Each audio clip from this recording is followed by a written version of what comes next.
Hello guys होइन welcome to my next blog. आज चाहिँ म रफ्तारमा के गर्दैछु भने होइन हाम्रो घरमा टिकटक बनाउने क्रममा सबैजना हुनुहुन्थ्यो, तर यता हाम्रो भुइँसी फुक्दैछ। यसो टिकटक बनाउन क्या भिडियो भ्लग बनाउन खोज्न आँट्दै थिएँ म, त्यतिखेर ठ्याक्कै भुइँसी फुकिहालेछ। अनि मम्मी ड्याडीलाई हानेको, मम्मी ड्याडी पनि हस्बेन्ड दिदी हिँड्नु टिकटक बनाउँदै हुन्थ्यो होइन।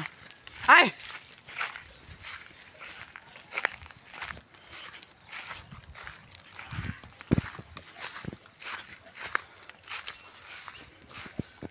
पुरा धान लडेर यस्तो भएछ, हेर्न सक्नुहुन्छ।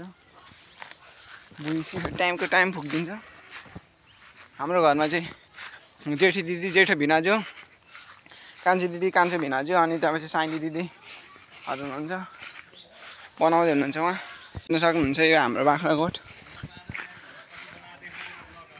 हाम्रो दिदी भिनाजुहरू सबैजना मिलेर यहाँ टिकटक बनाउने क्रममा होइन, हेर्नु होला सबैजना साथीहरू। यता कान्छो भिनाजु, कान्छो दिदी, मम्मी ड्याडी, साइली दिदी, जेठी दिदी जेठी भिनाजु अनि ड्याडीहरू भएर फोटो खिचकाच प्रोग्राम पनि सिद्धियो। अब यता मम्मीहरू हुनुहुन्छ होइन, सबैजना मिलेर आज माइत घरमा आएर टिका दसैँको बेला सबैजना टिका लाएर यहाँ टिकटक बनाउँदै हुनुहुन्छ। सबैजना हेर्न सक्नुहुन्छ, यस्तै छ हाम्रो गाउँतिर दसैँको माहौल होइन।